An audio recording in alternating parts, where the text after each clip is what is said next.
मोहम्मद रिजवान को big bash league का match खेलते हुए पिच से वापस बुला लिया जाता है कि आप स्लो खेल रहे हैं। विल सदरलैंड जो कि मेलबर्न रेनिगेट्स के कप्तान हैं, वो 19वें ओवर में जब मोहम्मद रिजवान 23 गेंदों पर 26 रन बनाकर पिच पर विराजमान थे तो उनकी जानिब से कहा जाता है कि आप वापस आ जाइए, क्योंकि आपकी जो खेलने का तरीका है या जो आपका गेम प्ले है, ये जो आपकी अप्रोच है, वो हमारी टीम के लिए बेहतर नहीं है। कोई ढकी छुपी बात नहीं है, कोई जितनी मर्जी बात कर ले कि रिजवान ने खुद ये फैसला लिया। अगर रिजवान ये खुद फैसला लेते तो फिर वो यूं करके जो इशारा किया ना विल सदरलैंड ने, वो नहीं होता। और क्या ये रिजवान के लिए और पाकिस्तान क्रिकेट के लिए शर्मनाक मोमेंट है, क्योंकि रिजवान का strike rate big bash league में 104 का है, बाबर आजम का strike rate big bash league में 108 का है। आप 2026 में बैठे, मॉडर्न डे क्रिकेट की बात करते हैं, आप उन दिनों में बैठे हुए जब अभिषेक शर्मा पावर प्ले में गेम खत्म कर देते हैं, जब इवन सलमान अली आगा जो है वो फास्टेस्ट 45 रन बना देते हैं पाकिस्तान के लिए।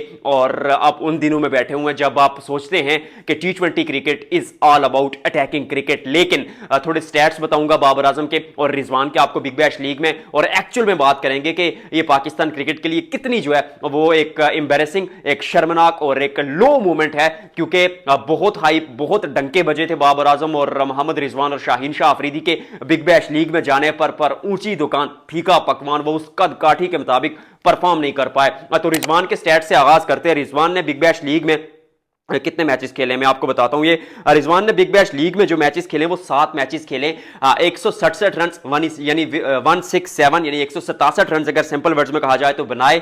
22 की एवरेज है, कोई 50 कोई सेंचुरी उनके नाम के आगे नहीं है, सिर्फ 104 का स्ट्राइक रेट। और 151 गेंदें खेलने के बाद रिजवान ने पहला छक्का लगाया 7 मैचेस के बाद बिग बैश लीग में।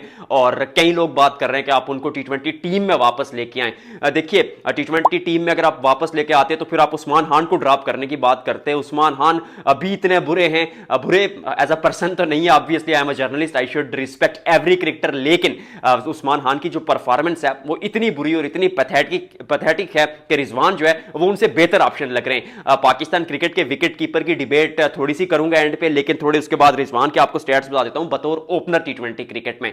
जब वो ओपनिंग करते हैं तो फिर उनका कद थोड़ा बढ़ जाता है। 84 मैचेस में 3213 रन बनाए, जहां उनकी एवरेज 48 की है। लाजवाब क्रिकेट वहां पर खेली, 130 के आसपास स्ट्राइक रेट है, और जो 50s हैं वो 27 हैं, और 2 सेंचुरियां भी रिजवान ने स्कोर की हैं, और 298 चौके और 90 छक्के लगाए हैं मोहम्मद रिजवान ने। लेकिन जब वो ओपनिंग नहीं करते, नंबर 3 पर या नंबर 4-5 पर बल्लेबाजी करने आते हैं, तो फिर रिजवान का डाउनफॉल शुरू हो जाता है। और यही एक वजह शायद मोहम्मद रिजवान का वो ग्राफ नीचे आने की, जहां पर उन्होंने 36 मैचेस में 670 रन बनाए हैं, सिर्फ एवरेज सिर्फ 25 की है, और 113 का स्ट्राइक रेट। आई मीन आप मिडिल ऑर्डर में खेल रहे हैं या छठे नंबर पर खेल रहे हैं, फिनिश करने का सोच रहे हैं, तो 113 के स्ट्राइक रेट से ये स्ट्राइक रेट किसी भी एंगल से काबिल कबूल नहीं है। और 19 चौके, और उसके अलावा देखा जाए तो तकरीबन 9 छक्के लगाए हैं, कोई सेंचुरी उनके नाम के आगे नहीं है, 2 50s हैं, और 36% डॉट बॉल्स खेलते हैं मोहम्मद रिजवान।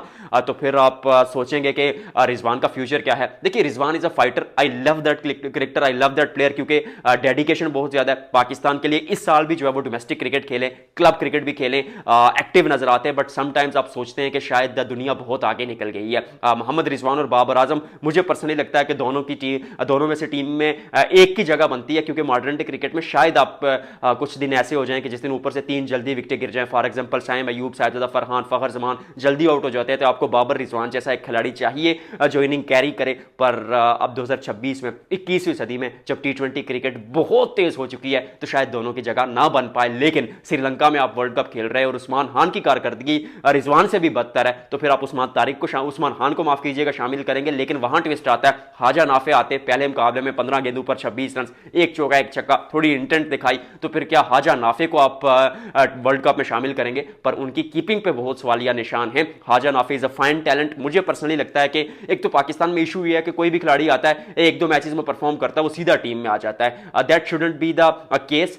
खिलाड़ियों को परफेक्ट जो है वो परफॉर्म करना चाहिए। और मुझे ऐसा लगता है कि जब आप टीम बनाते हैं तो डोमेस्टिक क्रिकेट जो होती है आपकी उसके बेस पर बनाएं। और हाजा नाफे परफॉर्म कर रहे हैं, मास सदाकत परफॉर्म कर रहे हैं, या कोई और खिलाड़ी परफॉर्म कर रहा है, पहले उमर बिन यूसुफ होते थे, तो फिर ये खिलाड़ी जो है वो डोमेस्टिक सीजन कम से कम 2 या 3 कंप्लीट खेले, वहां परफॉर्म करें और फिर उसके बाद पाकिस्तान टीम में आए। हाजा नाफे तो आउट ऑफ सडन टीम में आ जाते हैं। आप हाजा नाफे के अगेंस्ट नहीं हो, मुझे बहुत पसंद है खिलाड़ी, पर डोमेस्टिक क्रिकेट तो उतनी नहीं खेली। और हाजा नाफे अगर आपके प्लान में थे तो फिर आपने उनको पाकिस्तान शाहीन के साथ क्यों नहीं रखा? वहां पर तो आप गाजी गोरी को लेकर जाते हैं, हाजा नाफे टी10 लीग में हांगकांग सुपर 6 में परफॉर्म करते हो, आप उनको टीम में लेके आते। क्या क्राइटेरिया है सिलेक्शन का, कैसे टीम बनाई जाती है? पर it's an embarrassing movement for Pakistan cricket, दोनों तरफों, दोनों एंगल से, यानी दोनों अतराफ से अगर देखा जाए तो। क्योंकि अगर देखा जाए कि जैसे आप रिजवान को वापस बुलाते हैं तो मतलब पाकिस्तान के स्टार प्लेयर्स हैं यार, कितनी कद काठी है इस मुल्क में उनकी। और आप बात करते हैं कि पाकिस्तान में बाबर रिजवान जैसा कोई खिलाड़ी है नहीं, पर कारकर्दगी तो दोनों की बहुत खराब है। और दूसरी जानिब जब आप टीम बनाते हैं तो किस तरह से बनाते हैं? कैसी लगी आपको ये वीडियो ज़रूर बताइएगा। और आप मेरी बातों से एग्री करते हैं या नहीं करते, ये भी कॉमेंट सेक्शन में बताइएगा, क्योंकि चैनल आपका ये, आपकी जो राय है उसको देखकर अगली वीडियो में मिलते हैं।